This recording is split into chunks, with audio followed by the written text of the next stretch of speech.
Moi, je les appelle les crapauds fous. Et c'est justement le thème de mes recherches. Qu'ont-ils en plus, ou en moins, hein? Qu'est-ce qui fait qu'ils arrivent à résister là où tous les autres flanchent? On était en 1940, à Rozwadów, un village en Pologne.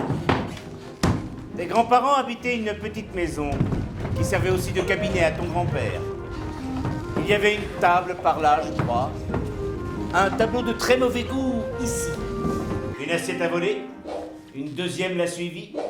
Un magnifique vol d'assiettes sauvages, orchestré par Anna Lazowski, inventeur non officiel du frisbee.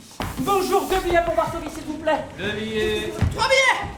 3 billets. Tan, qu'est-ce que tu fais avec cette valise?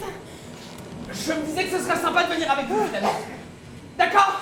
Non. Oui. Alors, on est parti pour Varsovie. Anna étudiait la littérature pour devenir écrivain, et Eugène et moi la médecine. J'aurais préféré étudier l'histoire, mais j'ai toujours été influençable. Et Eugène m'avait dit... Non, l'histoire, c'est pour savoir comment des gens déjà morts sont morts, alors que la médecine, c'est pour empêcher que des gens pas encore morts le deviennent. Vous mettez toujours des jolis mots sur mes pensées, docteur. Dire que c'est un petit médecin de campagne et son patient qui viennent de trouver une solution à la folie de la guerre. Quelle belle équipe en forme! Ils envoient les armées, ils mobilisent les généraux, mais ils ne pensent pas à consulter Octave Lasky et son ami Eugène Lazowski.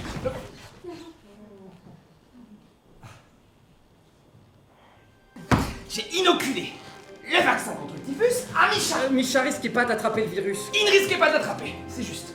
C'est une idée. Les patients défilèrent pendant 3 jours entiers. Iba Pavlak. Anna Raplik. Janek Lambrinski, Cyprian Valek.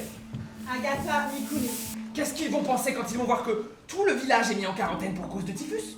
Que donc tout le monde est censé avoir un bon gros typhus? Et qu'en réalité, personne, je dis bien personne, n'est atteint du typhus!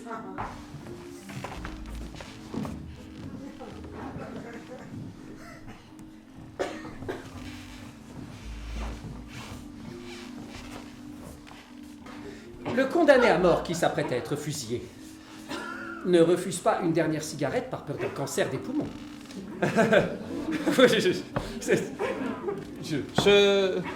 Je n'ai pas faim.